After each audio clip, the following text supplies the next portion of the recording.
For over 25 years, South Park has destroyed celebrities, politicians, and public figures with surgical precision.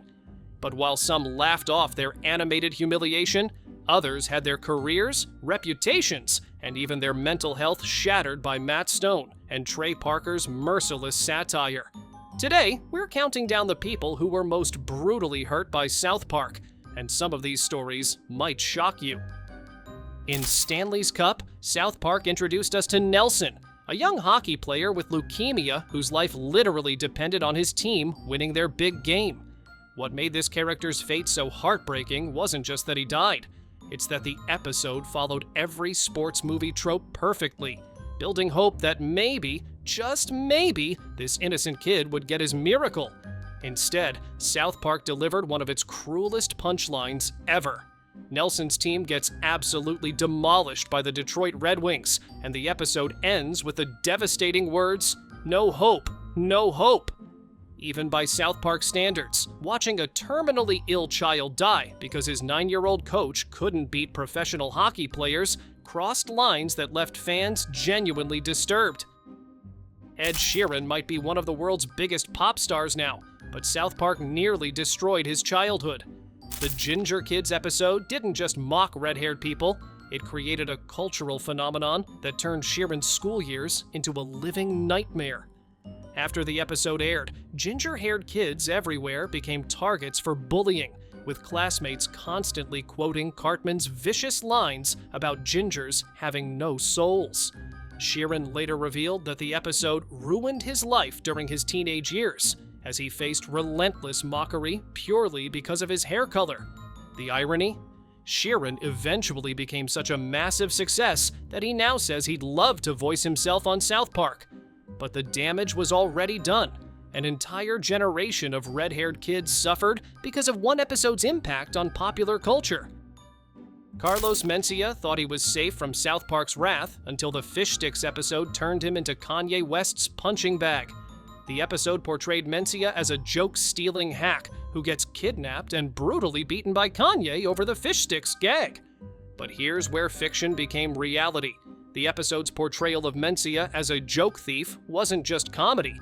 It was commentary on real accusations that had been following him throughout his career. South Park didn't just mock Mencia, they crystallized public opinion about him in the most humiliating way possible.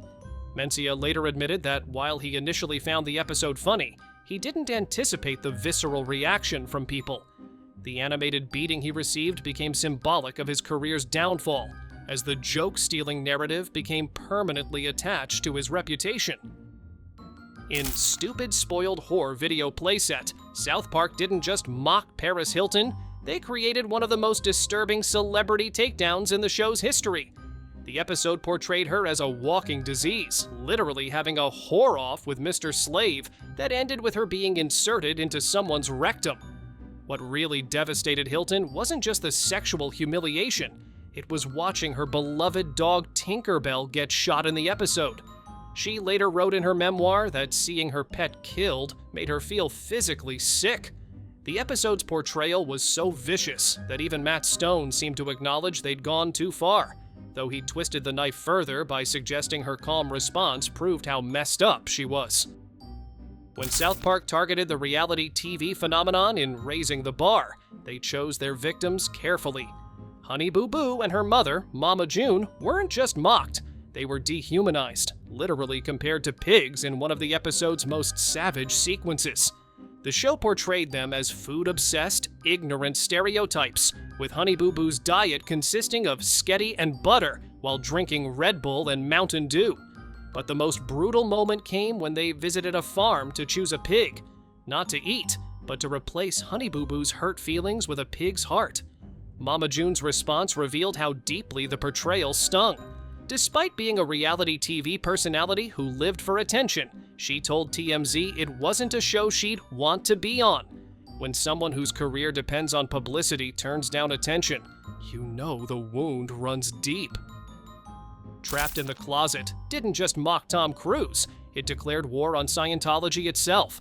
The episode portrayed Cruise as an insecure actor desperately seeking validation, literally hiding in a closet when his ego gets bruised. But South Park's real genius was in the double meaning. By having crews refuse to come out of the closet, they created a joke that worked on multiple levels while dancing around legal landmines. Crews reportedly threatened lawsuits and tried to get the episode pulled, but Matt Stone and Trey Parker's careful wording meant there was nothing he could do. Before we continue, make sure you hit that subscribe button, or you might be on their list too. Sometimes South Park's most devastating victim is itself. Randy Marsh went from beloved background character to the most hated figure in South Park history through one simple transformation: Integrity Farms. What started as Randy becoming a marijuana farmer quickly evolved into something much darker. Randy's character became so obnoxious and repetitive that fans began calling the show The Randy Marsh Show, and not as a compliment. Season 23 saw 6 consecutive episodes focused almost entirely on Randy's weed business, while the main characters who made the show famous were pushed to the sidelines. The fan backlash was so severe that South Park acknowledged it directly in their season finale, having the entire town arrest Randy because everyone's had enough of Integrity Farms. But instead of learning from the criticism, Matt Stone and Trey Parker doubled down, having Randy look directly at the camera and defend his storylines. The Fish Sticks episode should have been a simple gag about fish sticks and gay fish. Instead, it became Kanye West's personal hell because he genuinely didn't understand why everyone was laughing at him. The episode's brilliance lay in its simplicity. Kanye's massive ego prevents him from getting an obvious joke, leading him to kidnap Carlos Mencia and launch into increasingly unhinged rants about being a genius. The real devastation came from Kanye's reaction. He spent years responding to the episode in his music, proving that South Park was living rent-free in his head. Isaac Hayes didn't just lose his job when he quit South Park. He lost his dignity, his legacy, and ultimately his life through one of the most vicious character assassinations in television history. Hayes had voiced Chef for 9 seasons, creating one of South Park's most beloved characters. But when the show mocked Scientology in Trapped in the Closet, Hayes made the mistake of taking a stand. He quit the show, claiming he could no longer support its religious intolerance. Matt Stone and Trey Parker's revenge was swift and merciless. In The Return of Chef, they turned the character into a brainwashed pedophile who gets struck by lightning, set on fire, impaled on rocks, shot at, and mauled by wild animals. The death scene was so brutal that it made Kenny's deaths look gentle by comparison. But the real cruelty wasn't the violence, it was the timing. Hayes suffered a stroke shortly after leaving the show and died just 2 years later. South Park had effectively killed Chef twice, once as a character, and then his voice actor followed. The episode stands as a warning to anyone who tries to cross South Park's creators.